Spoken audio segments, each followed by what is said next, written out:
I'm sorry, and I'm a little bit late for today's live. I apologize for that. I was out actually running some errands. I'm sorry, I'm just kind of getting myself settled now. I was out running some errands with my dad, and they went a little bit longer than I'd hoped for. I apologize for that. I just have to click a few more buttons so that we're live everywhere. All right, we're live on Instagram. We're live on Substack. We're live on YouTube. We're live on Facebook. I've actually got what I hope were our technical issues from yesterday straightened out. Let me just pull up the Substack Live so I can address those and keep an eye on them if they start happening again. But I hope everybody's doing well. Let me just get Facebook up. I have the Substack, the Instagram feed here. And if you guys can just bear with me for another moment, let's get the Facebook feed up. I finally have Instagram working effectively, which is, a good thing. Start happening again. Oh, hang on. I just got to turn up the volume on the Facebook feed because that's going to cause some problems. So I hope everybody's doing well today. So I can see I can do things today that I couldn't do yesterday, which was great because I figured out some of the technical problems. I can actually see the Instagram feed, finally. I can see the Facebook feed, finally. And our Substack problems, knock on wood, even though this is not wood, this is some sort of artificial substance that this table is made out of, some kind of resin. Knock on resin. Substack is not going to act up again. Hello, Jules. How are you? I hope everybody's doing well. So let's just get down to it, guys. If you're just joining us for the first time, because I don't think I've ever been streaming the Instagram lives properly anyway, welcome. This is Xenocracy. This is our online community. I go live every day, Monday through Friday, sometimes on the weekends at 11:15 a.m. Eastern Time. Our home base for these lives is at xenocracy.news. That is the Substack live. If you're interested, if it's something that you might be interested, head over to xenocracy.news and subscribe. You'll get our live streams plus some of the extra perks that we have over there. If you're happy where you are, nothing wrong with it. If you do head over to Substack and you opt for a free subscription, that is awesome. If you opt for a paid subscription, that is even appreciated as well, because that is what affords me the opportunity to do this work. So thank you again. So let's get into the stuff today. So the village idiot Donald Trump, his sycophants in Congress. Specifically today, we're going to play a little clip from Mike Johnson in just a moment. But the sycophants in Congress have been arguing incessantly that the Iran war has to be happening, that it's necessary, that it's worth it, because the village idiot Donald Trump has insisted that they do this, right? It doesn't matter that 75% of the American people don't want this. 1 in 4 Americans semi-support the war. That doesn't make any difference. It doesn't make any difference that this war has so far cost us $11.3 billion, which is just a shade lower. I think $11.8 billion is the entire yearly budget for TSA. And TSA is, Republicans are unwilling to compromise with Democrats to open TSA because Democrats are withholding funding from the ICE Gestapo. But they've brought several bills to the floor to try to just at least fund TSA. But that doesn't matter. I just brought up TSA. This isn't about the TSA argument right now. This is specifically, this live specifically is about the war. And I just wanted to make that comparison of where your tax dollars are going. We've spent at least $11.3 billion on this war, and you could have funded the TSA for the entire year of 2026 for just a smidgen more money. Also, there's no money for health insurance to extend the Obamacare subsidies. There's no money for people to eat. There's no money for the Department of Education. There's no money for anything except this fucking war. That is, unfortunately becoming catastrophic in terms of lives now, and has already been catastrophic in terms of our economy. But that's an old story, and that's another story for another day. But Republicans have been trying to do what the village idiot Donald Trump himself is incapable of doing. And they've been trying to discipline themselves to push forward a singular and specific message, right? Because the messaging about the war, as we know, has been all over the place. The messaging has been everywhere, right? The village idiot, Donald Trump told in the beginning of the war, the first days of the war, the first hours of the war, if even before the war, during the State of the Union speech, if you remember, the village idiot was telling us that he alluded to this nonsensical idea that Iran had intercontinental ballistic missiles. They were days, moments, hours. They're going to have an intercontinental ballistic missile, and they could drop it on us. He didn't say that exactly. Fact check me on his exact words. I'm just paraphrasing. But the point is that they hey Tina, how are you? Hey Kimmy and Gamer Vet Dad, how are you guys?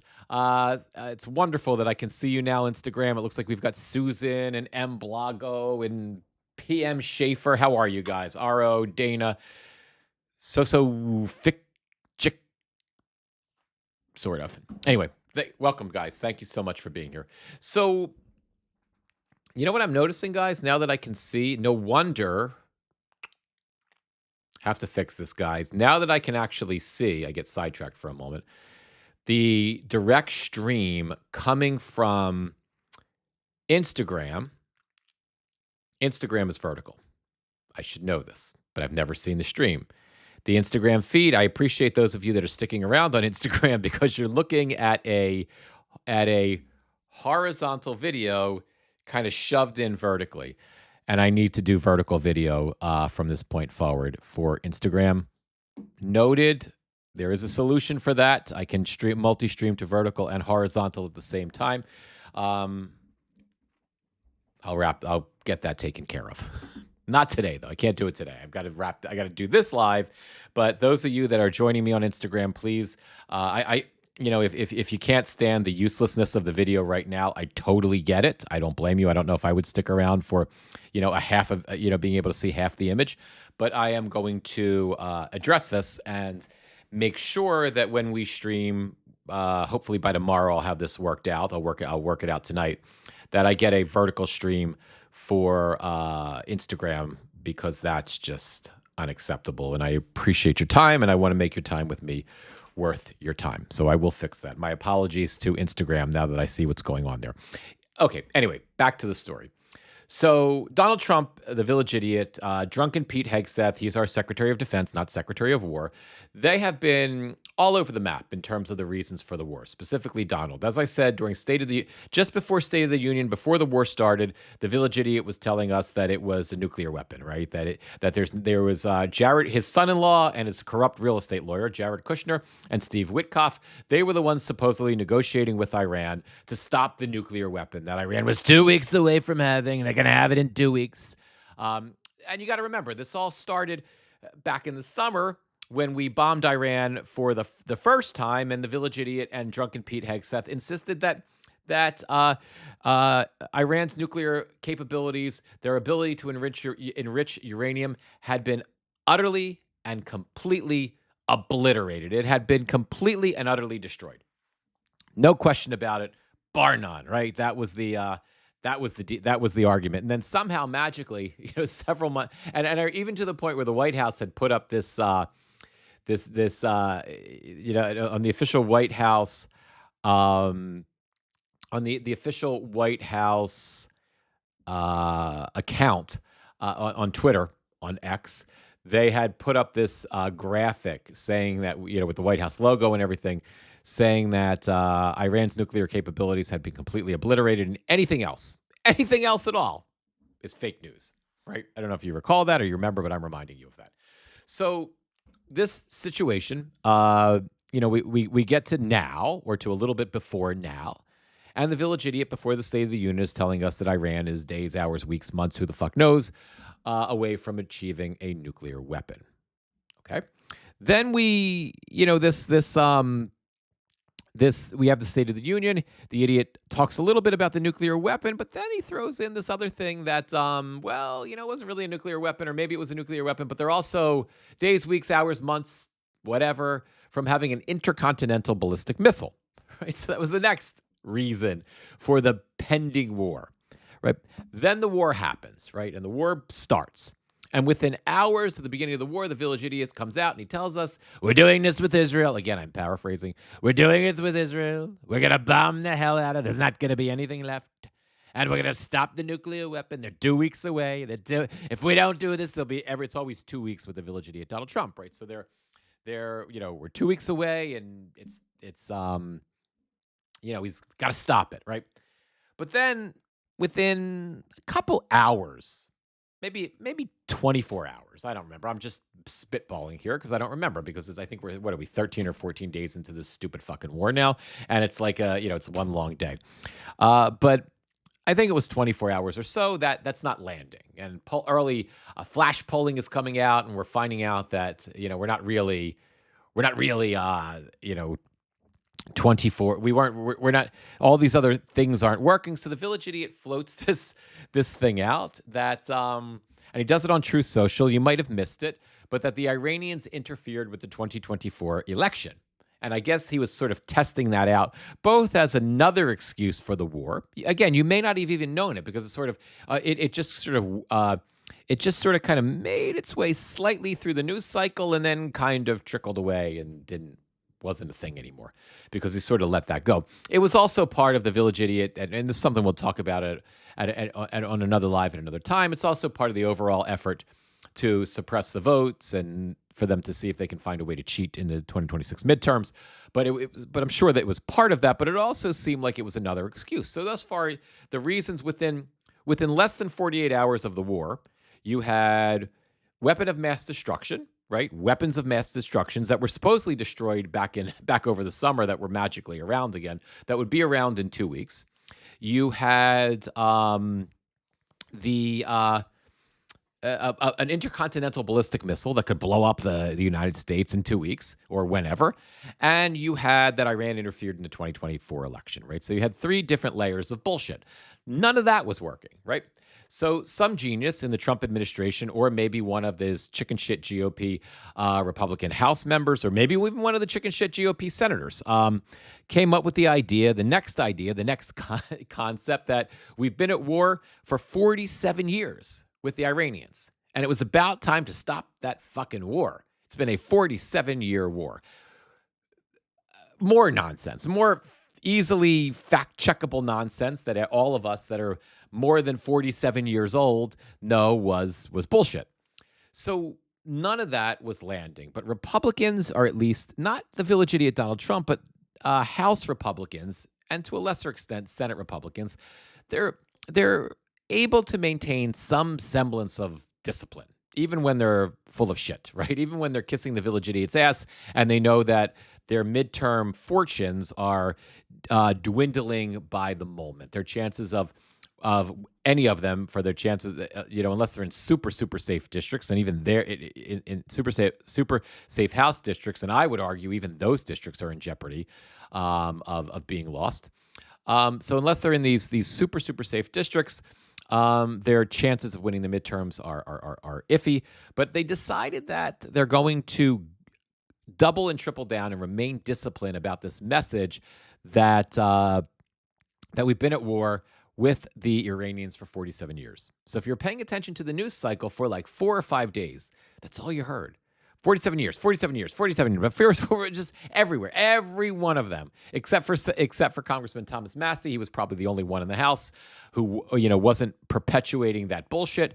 And in the Senate, I'm trying to think of maybe Rand Paul, right? And maybe Lisa Murkowski and maybe Senator Collins, who is always very concerned about what's going on, but maybe other than that constituency, House and Senate Republicans were all very disciplined on their messaging, and they were all arguing that it was the 47-year-old war that was coming to an end, and it wasn't really polling any better than all the other bullshit that the Village Idiot kept telling us, but it was at least something they could all latch on to. The problem that they had is the Village Idiot, is Donald Trump, because every time that particular imbecile would get interviewed by the press, he would change the story. He would change the reason. And he was sort of out of new ideas, so he wasn't coming up with any new reasons. He was just recycling each old reason, all of which were bullshit. So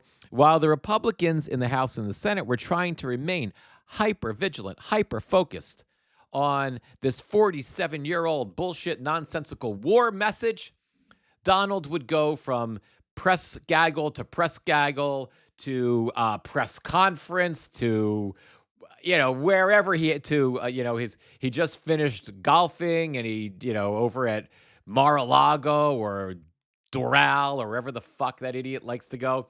And he'd come out and he'd say, his friends would be egging him on at the Mar-a-Lago friends would be egging him on. And he'd be like, yes, it was a ballistic missile. They're going to have one, by the way. It wasn't it was a nuclear, but there was going to be a nuclear. And then it was 47 years. It was a 47-year war. We can't have that. And he would just go, obviously, I'm condensing all his single event bullshit into one sentence. So just bear with me on that. But he would go from topic to topic to topic and reason to reason to reason. And meanwhile, right, the at the least catastrophic end of things, just the economically disastrous side of things, the price of oil was skyrocketing. Gas is up. Oil was at, I think this as of this morning. I haven't checked this afternoon. I think the global price of oil was $102 a barrel. And here, where I live in New Jersey, we're at about $3.48 a gallon for regular unleaded, and I think the national average I heard this morning was around I don't know if it was 365 or 379, right? But so meanwhile, the price of gas is spiking. We're starting to see increases in prices at the grocery store, where the prices were always high because the village idiot Donald Trump never cared about bringing them down. So we're starting to see those price increases exponentially happening, and because it costs money the grocery store prices are going up because it costs money to transport the food from point A to point B. So you're starting to see those price increases in all grocery stores across the board now when it comes to perishables, because that's the stuff that hasn't been sitting on the shelves that the supermarkets haven't been able to stock up on. That's your fruits, your vegetables, your beef, your fish, chicken, all of that stuff, all of the milk. Eggs, all of the perishables are starting to go up because the cost of transportation is starting to go up. If this war continues on for not very much longer, the price of food is going to go up even more so, especially fruits and vegetables, because farmers are having a very difficult time getting a hold of fertilizer, because a lot of fertilizer, I did not know this before this stupid fucking war, but a lot of fertilizer uses liquefied natural gas to be made. And a lot of that and the biggest suppliers of liquefied natural gas are in where? The Middle East. And they can't produce any more because their storage facilities are full, and just like oil, they can't move any of that liquid energy through the Strait of Hormuz. In addition, because I guess over the years, they've perfected the supply chain and they've created a second huge industry for themselves. Instead of just exporting the liquefied natural gas, they actually export the fertilizers themselves. They make it there, the potash and the nitrogen fertilizer and all this. Again, I know nothing about fertilizer. I never knew that the Middle East was where the vast majority of fertilizer comes from. I always thought it was Ukraine before the war. And I only knew that because the fucking Russians invaded Ukraine back in 2018 for the second time, and we learned about fertilizer and Ukraine, and now we're learning about where the rest of it comes from. And it isn't coming. It's not coming out. The liquefied natural gas and the fertilizer, neither of which are making their way into the market because the Straits of Hormuz are closed. And the village idiot is desperately pleading, fighting, threatening, arguing with our allies for the stupid fucking war that he started to go in and help him clear out the Straits of Hormuz and make it safe for oil, gas, and cargo to move through there. And all of our, not some, all of our allies told him to go fuck himself. They didn't use those words, but they basically did say that, and they said it as harshly as I've ever heard any of them stand up to. And thank you for that, allies. I told you to do that when it came to the tariff bullshit, by the way, and you didn't listen to me, Great Britain, Starmer. You didn't listen to me, Mr. Mertz in Germany. You just kind of fucking negotiated with the idiot until you couldn't negotiate with him anymore, and he still screwed you over even after the negotiations, and then you still had to go out and make these unilateral and multilateral trade agreements with China and render the US useless because that's what we deserve to be now.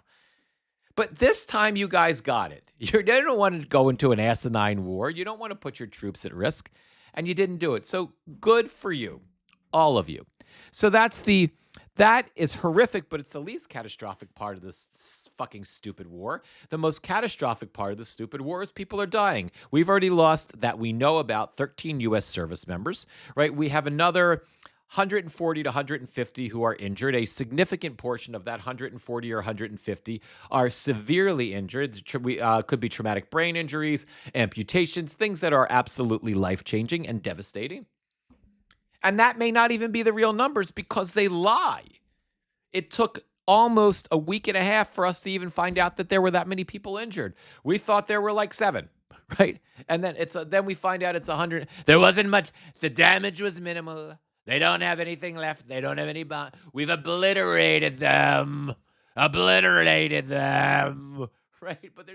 But meanwhile, we obliterated them and they murdered. Well, it's war, so you don't call it murder necessarily on either side because deaths happen in war. This is an unnecessary fucking war, and it's ridiculous. But, we've lost 13 people, very likely more because they're very likely lying to us. That will come out if it comes out, if they are lying to us. Very likely more injured. The Israelis have lost. I haven't been following that closely Israeli media like I usually do when a story like this is happening. But I think the number when I last checked was in the low 20s or something, and the number of Israelis who have died. And I don't know. I'm sure the number is much larger who are injured. And the Iranians. I mean, the last I checked, what was it, 1,700? And who knows what the numbers are. The numbers are now. So, in this stupid, fucking ridiculous war, the economy is going further to shit than it was, and we're losing people. And a lot of people and in addition to losing people, those who are surviving, there are many, many of them whose lives have been utterly changed and potentially destroyed. But meanwhile, and everybody knows this. Everybody but those who are, true believers in the MAGA cult know this and are fed up with it. But as I was talking about before, Republicans have found a way to stick to their messaging, right? They found a way for several days for maybe a week and a half, to stick to their 47 years of war message, even though Donald Trump, the village idiot, was fucking that messaging up at every possible turn, making their job remarkably, remarkably difficult. But then something changed about, I feel like it was like 3 or 4 days ago. I could be wrong about it. I just feel that way. I just feel like it was 3 or 4 days ago. But something changed. And I guess Republicans realized that they couldn't really, this 47-year war message that they have been so stuck on, right, might be a problem for Donald Trump. First of all, it's 3 words. You could say 47 is one word, but if you just break it down into actual words, there are 3 of them, right? 4 words, 47-year war. And that's a lot for Donald Trump to remember, to know, to process. And more importantly, it's a hell of a lot for him to be capable of understanding. Because if anybody were to ask him, well, when did the 47-year war start? There's no fucking way he could do the math. I can't do the math. I just know it was 1979, right? But there's no way he's going to do the math. And there's no way he knows the history, right? There's no way that this was the 47-year war narrative could not possibly have survived Donald Trump's superhuman level of stupidity. I always say that Donald Trump has 2 superpowers, crazy and stupid. He is mentally ill, severely mentally ill, whether malignant narcissism or whatever is his diagnosis. There is a debilitating and severe mental illness that he suffers through that we all know. So he is severe, like, and I think it's such a. I don't know how prevalent. I'm not a therapist or a psychiatrist, obviously, or a psychologist, so I don't know how rare malignant narcissism is, if that is his diagnosis. But I know that I've never met anyone, and I've met some narcissists in my life. I'd argue that I have narcissistic qualities, right? I fucking come on live every day and I like to listen to myself talk. So I must have some sort of self aggrandizing, type of shit going on, right? But I've never met a cartoon character like Donald Trump. I've never met such a ridiculous narcissistic stereotype that's where if he wasn't in the position that he's in, if he wasn't president of the United States and he wasn't so dangerous to our democracy and now to the globe, to everybody in the world, I would find him I would struggle from finding him comical because he's so stereotypically ridiculous to feeling sorry for him because it's so absurd. And I almost consider that to be it's almost superhuman, his level of crazy. It's not anything I've ever seen before. And then his stupidity, which I don't think is attributed to his mental illness. I think the stigma associated with mental illness, it would be inappropriate to assume that one like Donald Trump is a moron just because he's mentally ill. The two are mutually exclusive. Donald Trump is a legitimate idiot, right? And he's as much of an idiot in terms of it being a superpower, he's as much of an idiot as he is mentally ill in terms of it being so unusual.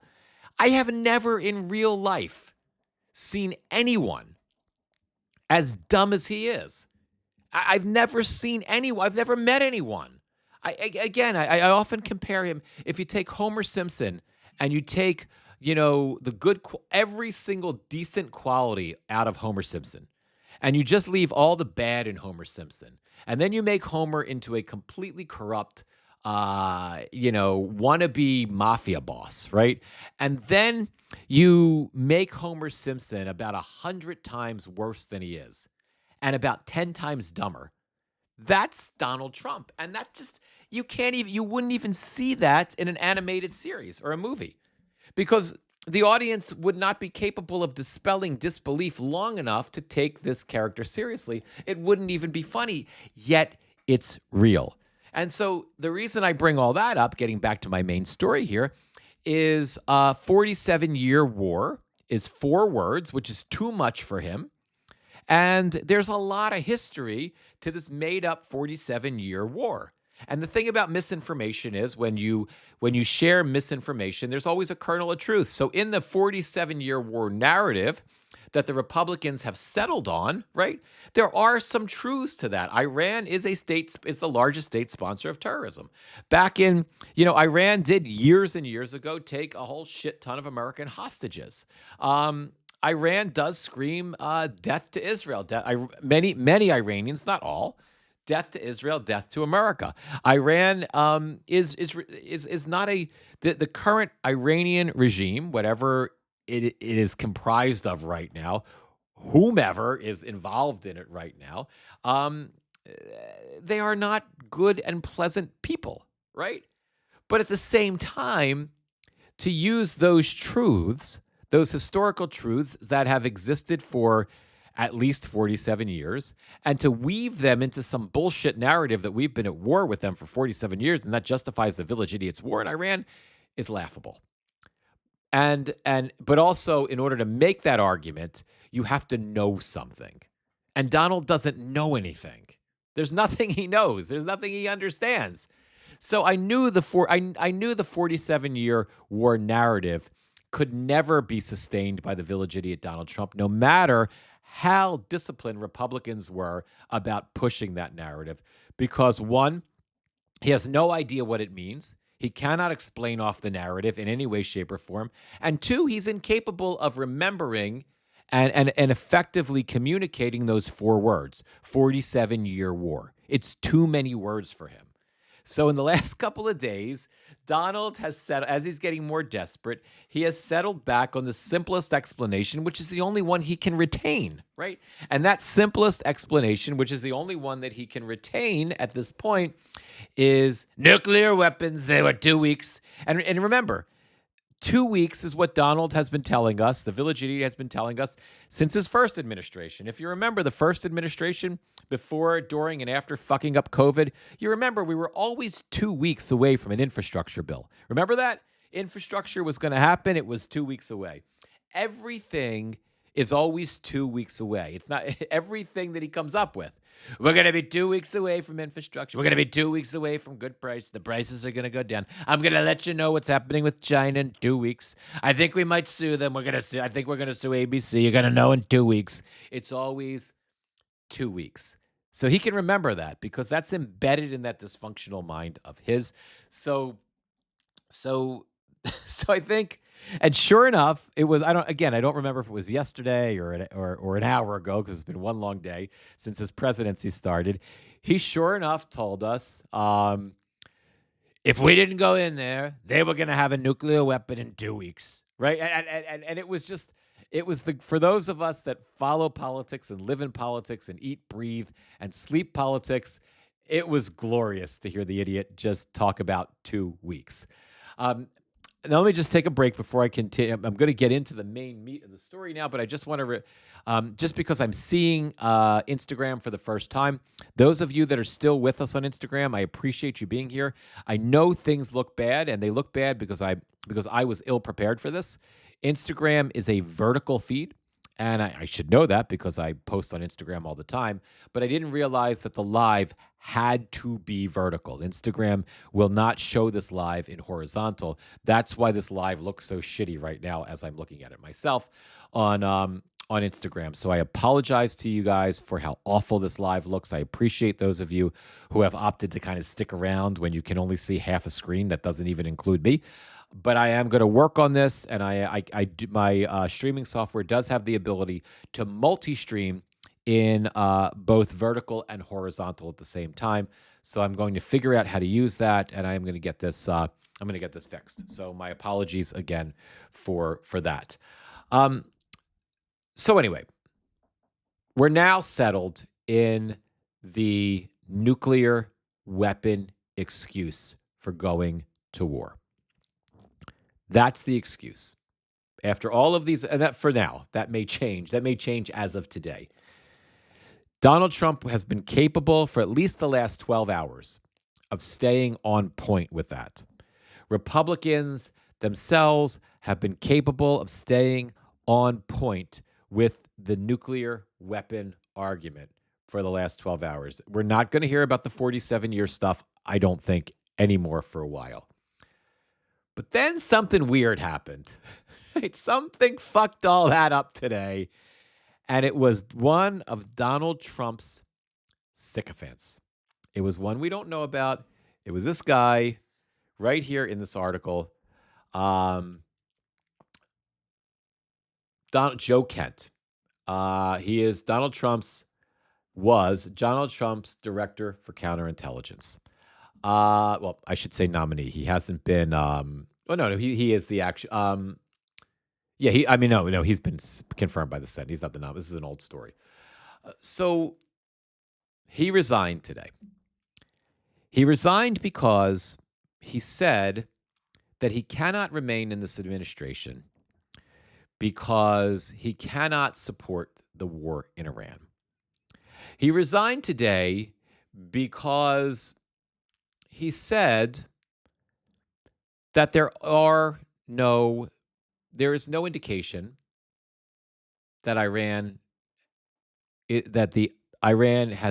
is no imminent threat to the U.S. They don't have a nuclear weapon, suggesting that they are also not 2 weeks away from making a nuclear weapon. Now, here's the thing about Joe Kent. He's not exactly a moderate Republican. You won't have any of them in the Trump administration. He's certainly not a Democrat. He's not here on this live. He's not even your typical MAGA Republican. Joe is connected to a lot of very far right extremist organizations. Let me just read a little bit about Joe before we kind of talk a little bit about how I think this resignation from this character is absolutely a it's not the nail in the coffin for the Village Idiots war effort um, in Iran, but it's pretty damn close. So this is a story in the Guardian from back in February 2025, right? So Donald Trump, the Village Idiot's pick for head of the U.S. counterintelligence, has advocated for FBI to surveil Antifa groups, has lingering questions over millions of dollars in campaign finances. So he's a little corrupt, he's a little shady. His employment with a shadowy military contractor and links to far-right figures. Just read a little more. Just bear with me. I haven't read just straight up read an article for a while on the lives, but I think it's important to know who this guy is and what his job was before he left, which was fucking terrifying anyway.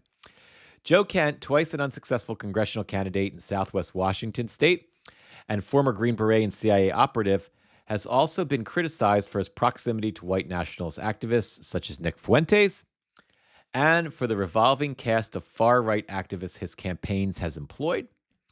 If appointed director of the director of the National Counterterrorism Center, he will work under Trump's director of national intelligence, who is now Tulsi Gabbard. Back then, she was a nominee in one of the most important intelligence roles in the administration. Now, the reason this was so terrifying back in February, amongst other, we were dealing with other issues. We were dealing with bigger names, Pam Bondi, sociopath Pam Bondi, drunken Pete Hegseth,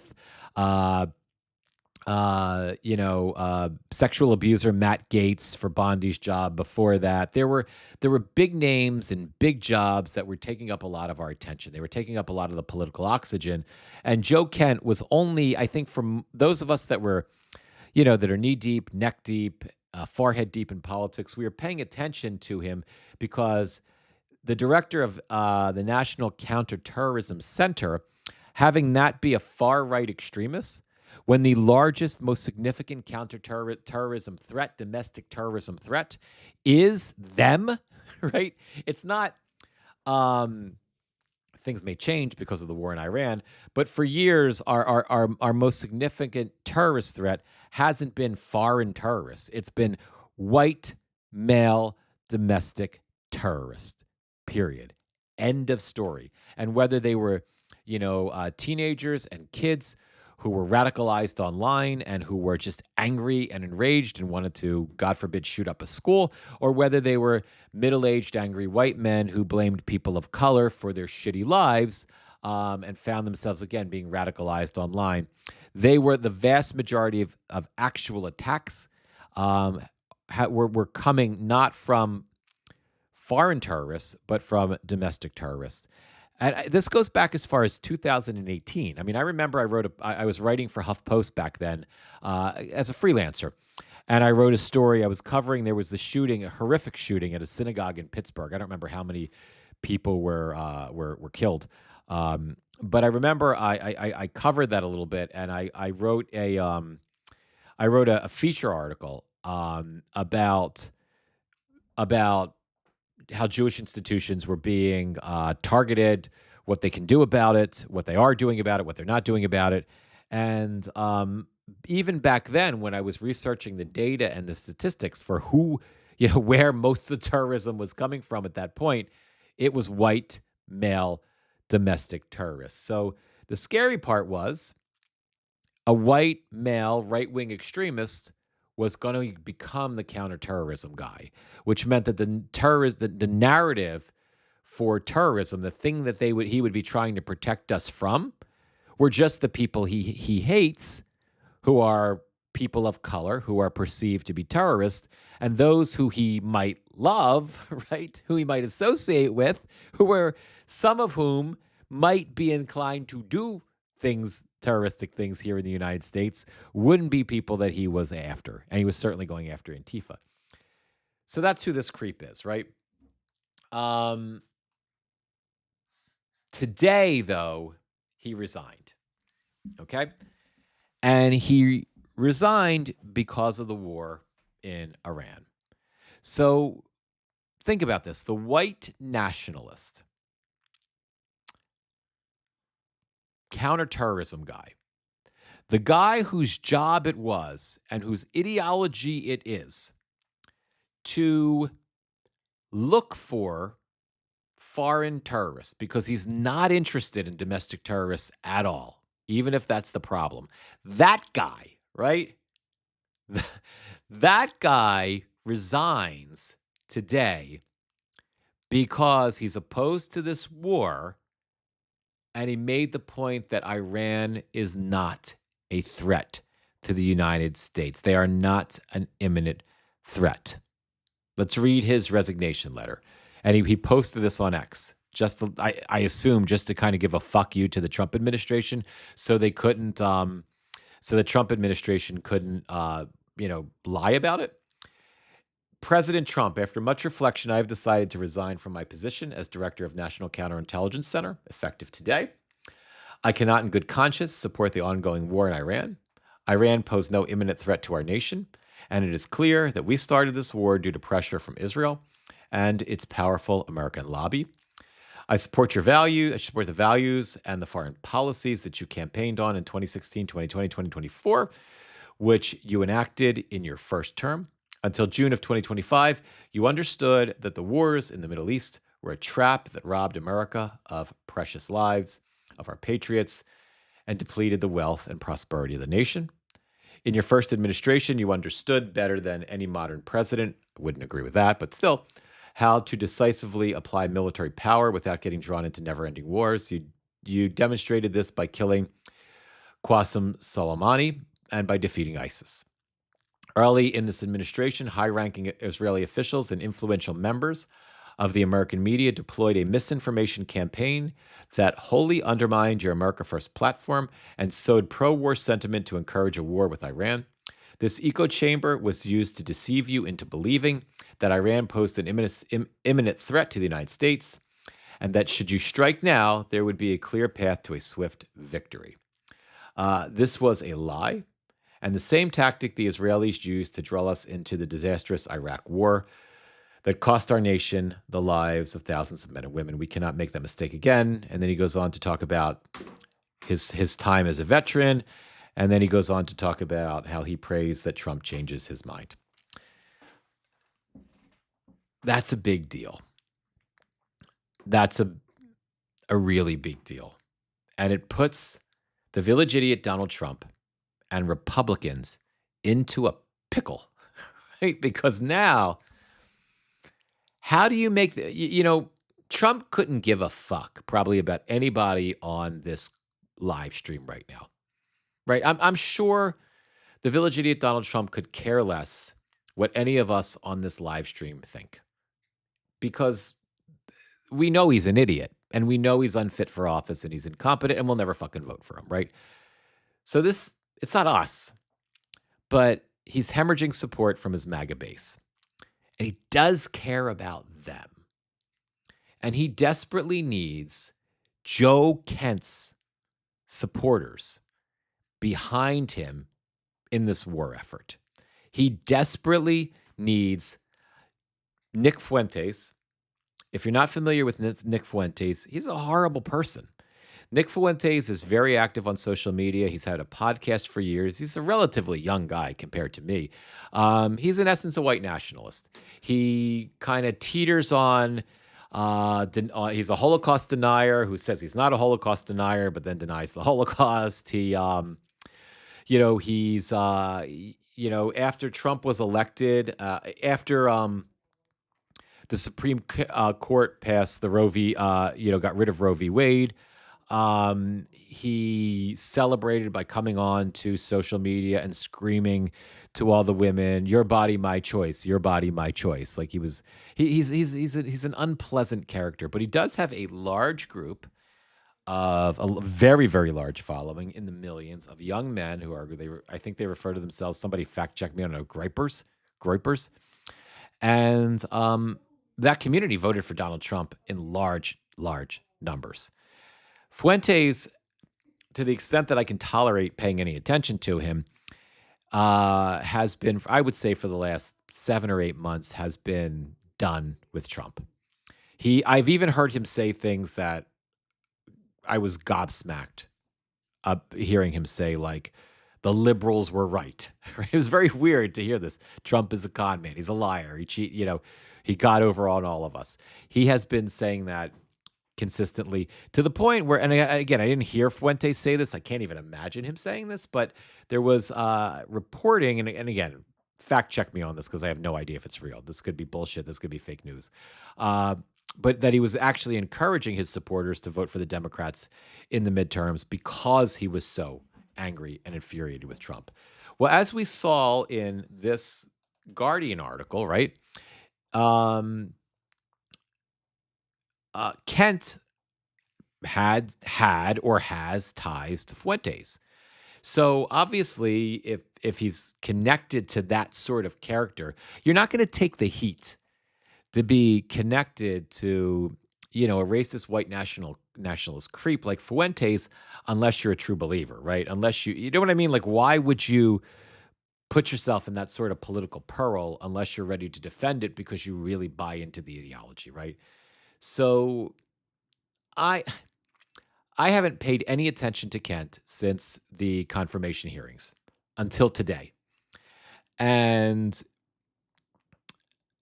I would be now that I regret that I didn't now because this might have been predictable considering how Fuentes has shifted away from Trump and how the MAGA community has, a lot of the folks in the MAGA community, if the Epstein files weren't what did it for them, the cover up of the Epstein files weren't what finally pushed them over the edge and away from him, this war, because he promised no more foreign wars, the idiot, and MAGA was big on that.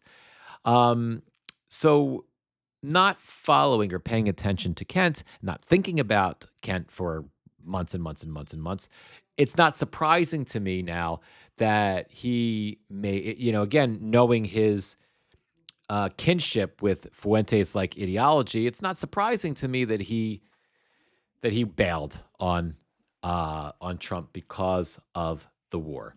And what I haven't listened to yet is here's Mike Johnson.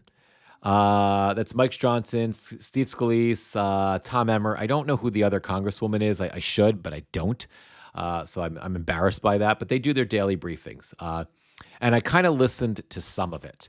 And in each daily briefing, they're perpetuating whatever propaganda Trump wants them to perpetuate. But I got it up to the point where a reporter, and I just stopped it. I have no idea what we're about to hear right now. I got this up to a point where a reporter had asked Johnson about Kent's decision, and I'm curious to hear because again, I started this live with the whole idea that Republican legislators, because they had no choice, have shifted the narrative from the 47-year war to the nuclear weapons bullshit, and now, like Kent, who is, as right as you can get, tells everybody in his resignation that that's all bullshit. There was no imminent threat. So let's hear how Johnson responds to this question. I have no idea if he's going to twist in the wind further or he's going to say something that makes sense. It's clear that we started this war due to pressure from Israel and its powerful American lobby. How do you respond to that and to those other Republicans who say that this war is actually putting foreign interests above domestic interests? Well, that proposition at the end is clearly wrong. I'm on the Gang of Eight. I got all the briefings. We all understood there was clearly an imminent threat, that Iran was very close to the enrichment of nuclear capability, and they were building missiles at a pace that no one in the region could keep up with. They were far outpacing our allies and friends and us in our defense capability because we had personnel, installations, members of the armed services and civilians in the region. Iran was building up ballistic missiles at such a rapid pace, and we knew that their plan was to fire them upon Americans. The commander-in-chief and his administration had a very difficult decision to make. I don't know where Joe Kent is getting his information, but he wasn't in those briefings clearly, because the Secretary of State, the Secretary of War, and everyone, the Joint Chiefs of Staff, General Kane, they had exquisite intelligence, and we understood that this was a serious moment for us. Had the president waited, I am personally convinced that we would have mass casualties of Americans, service members and others, and our installations would have been dramatically damaged. And so we had to, the president felt that he had to strike first